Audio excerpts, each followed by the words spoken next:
అబ్బో బాగానే కట్టించాడు. అమ్మా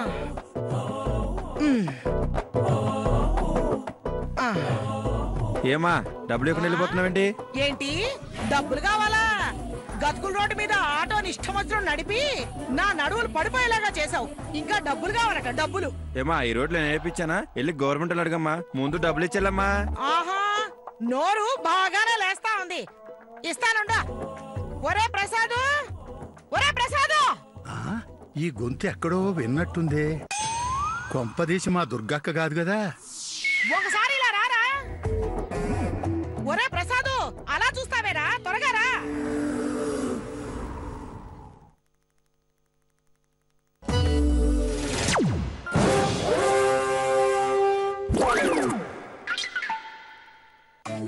ఏమిట్రా గుంటకాళ్ళు వేసుకొని అలా చూస్తావు? అలా గుడ్లప్పగిచ్చి చూస్తావేరా, గుర్తుపట్లే?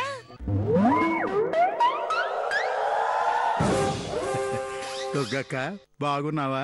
బాగులు బ్రతుకులు తర్వాత ముందు ఆటో వాడికి చిల్లర ఇవ్వు. ఎంతకాక? 100కా 500కా 1000కా? చిల్లర నాకు కాదు, కళ్ళు బైర్లు గమ్ముతున్నాయి. ముందు ఆటో వాడికి చిల్లర ఇచ్చి పంపు. ఏమో మాట కొంచెం జాగ్రత్త రాని. అట్టాగే బాబు. నువ్వు ఆగక్క. ఏమయ్యా ఎంత? 300 సార్. ఇదిగో తీసుకో. అక్క బావ రాలేదా అక్క? ఎక్కడున్నాడని వస్తాడు? ఎప్పుడు చూసినా దేశాలు పట్టుకొని తిరుగుతూ ఉంటాడు కదా. ముహూర్తం టైంకి వస్తాడులే. అవునులే, నిన్ను పెళ్లి చేసుకున్నాడు దేశాలు పట్టిపోక నీతో కాపురం చేస్తాడా? ఏరా ప్రసాదు, లోపలికి పోదామా? రెడీ వెళ్దాంప. ఇది వద్దులే, నేను పట్టుకుంటాను. పద. పదక్క అని ఆ చేతులు ఉప్పుకుంటూ నడుస్తావే.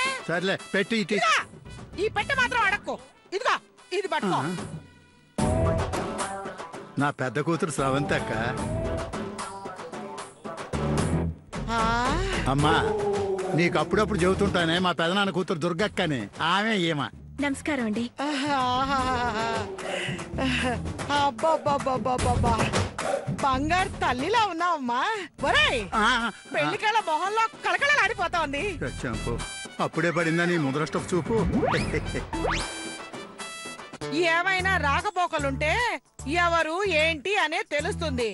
పెళ్లికి 10 రోజుల ముందు రావాల్సిన దాన్ని ఇదిగో ఈ బడుద్దాయి పరాయిదానికి కబురు చేసినట్టు నిన్న చెప్పి చచ్చాడు. దుర్గపిన్ని బాగున్నారా? ఇప్పుడే వచ్చారా? నిన్నొచ్చా, బస్టాండ్ లో దిగి అక్కడే పడుకొని తెల్లారి ఇక్కడ దిగబడ్డా.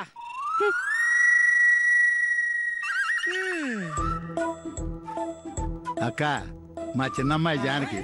ఆ అమ్మాయి మా ఇంట్లో పనిపిల్ల, పేరు మంగ. కానీ మా ఇంట్లో అమ్మాయి లాగానే చూసుకుంటాం. మా అక్క పేరు దుర్గమ్మ.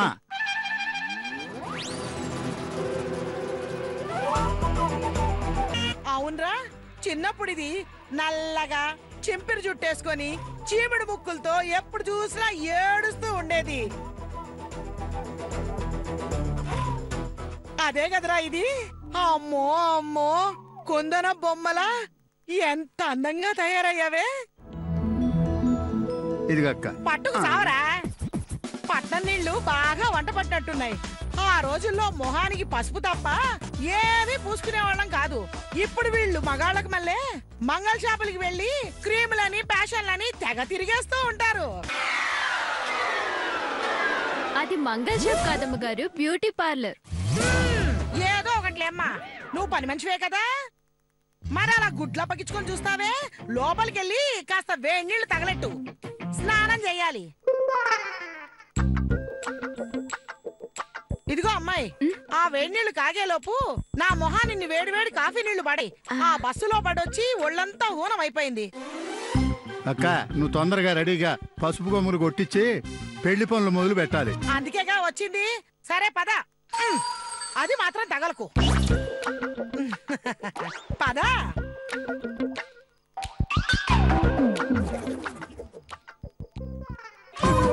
ఈ శుభకార్యం ముగిసే లోపల ఈ మహాతల్లితో ఎన్ని తిప్పలు పడాలో.